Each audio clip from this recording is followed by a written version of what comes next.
Does your child mispronounce words? And are you sure? Because sometimes people don't realize it. And that's what we're going to talk about today. And so my name is Darcy Ziegler. I am a reading specialist. I specialize in dyslexia and I tutor online via Zoom. So I started this YouTube channel just to talk about some things that affect dyslexia and learning to read, and just to give some encouragement and just to talk to you.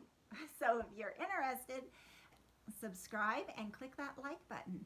Okay, so today what I wanted to talk about is speech and how that affects reading.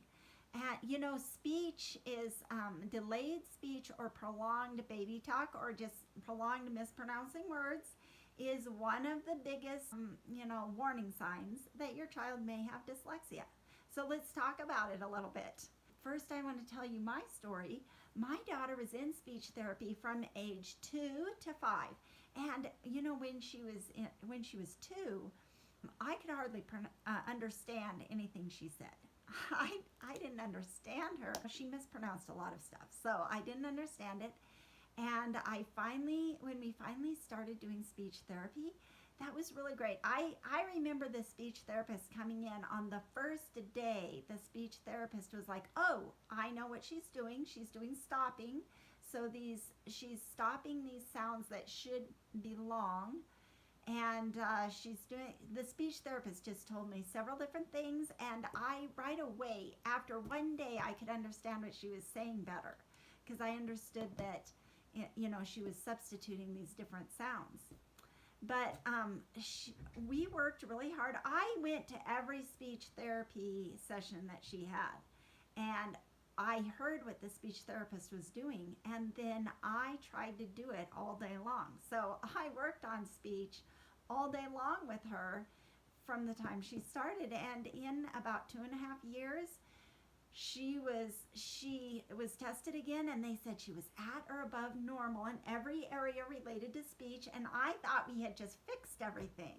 And at that point, I could understand everything she said, and I didn't think she was mispronouncing anything anymore. And I've noticed this happening, recently with my students. I've noticed that the parents don't realize that their kid is still mispronouncing sounds. So I did not understand that she was saying things like thirsty instead of thirsty. I didn't realize that.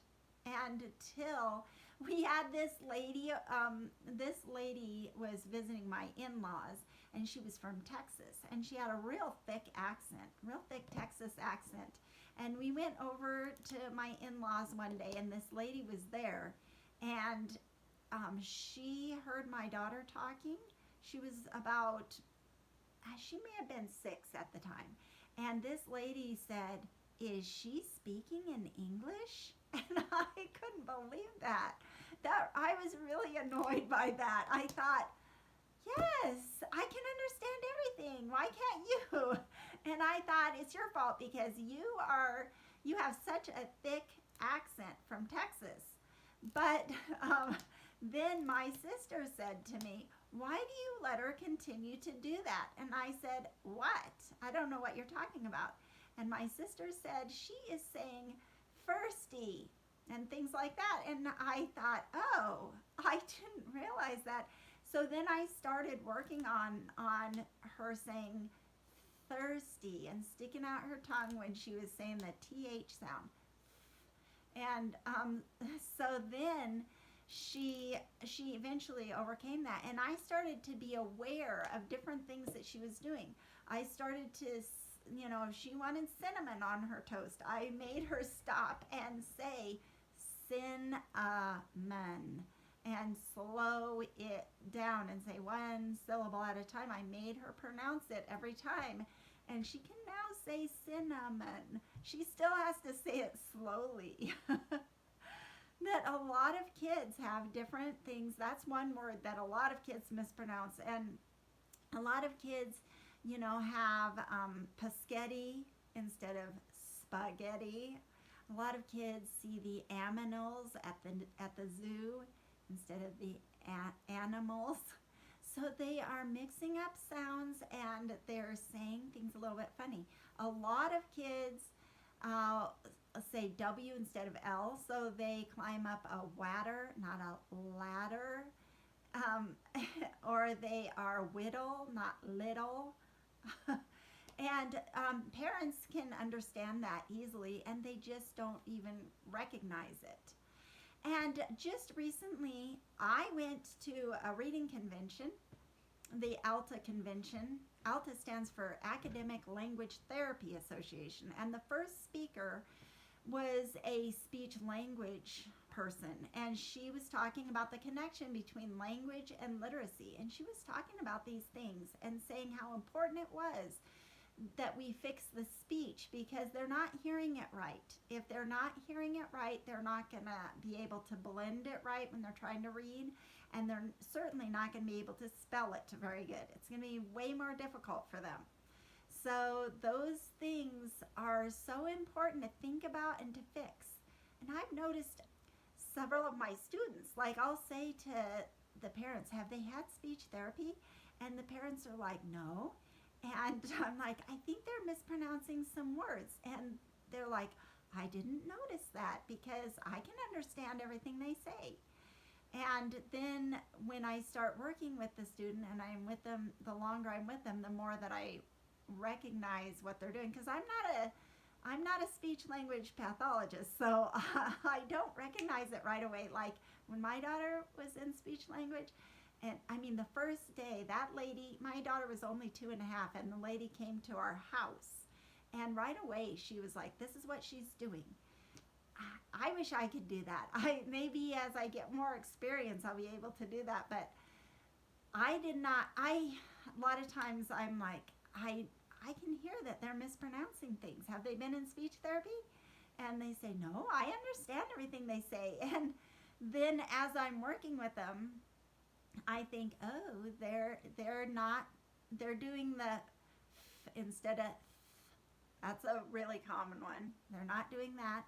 And they're saying something funny for L. They're saying bell instead of bell. And I just start to pick up on it little by little. And so I just wanted today to just get on here and just encourage you to notice if your child is doing these things. Are they actually pronouncing their L's and their R's? Are they pronouncing their TH's? Are they mixing up words like aminal instead of animal? And if they are, notice those things. That is a sign, a warning sign of dyslexia.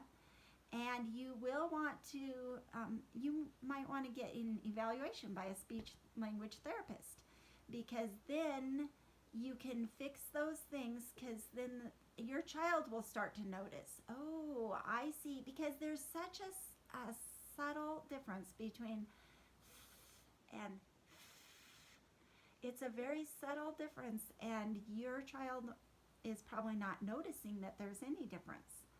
And they're not gonna, it's gonna be confusing when they start reading, and they're gonna be not able to spell those words. But when you start to point it out to them and say, no, this is how you make it with your mouth, and this is how the sound is, and helping them to order the sounds like aminal, animal. Think about when the speech therapist works with them and straightens that out, that will make reading that much easier. It's not going to cure them from having dyslexia. They'll still have dyslexia, and you're still going to have to keep working on it with the reading. But that is something that I would definitely look into, especially if your child, well, no matter what age they are, preschool through, I would start working on it in preschool, because the sooner you get that fixed, the better. And it sounds so cute when they say things that are so cute, like aminal and mountains. That's something that my dad used to tell. My dad called every weekend we would go to the mountains, and he liked to call it the mountains, not the mountains. because that's how I always pronounced it, and he thought that was really cute. So he wanted to. I know that's what parents do. They think, "Oh, this is so cute that they say it like that." But we do want them to learn to speak correctly, and that's going to help them with their reading in the future. So I just want to encourage you to get a professional evaluation by a speech language therapist. All right.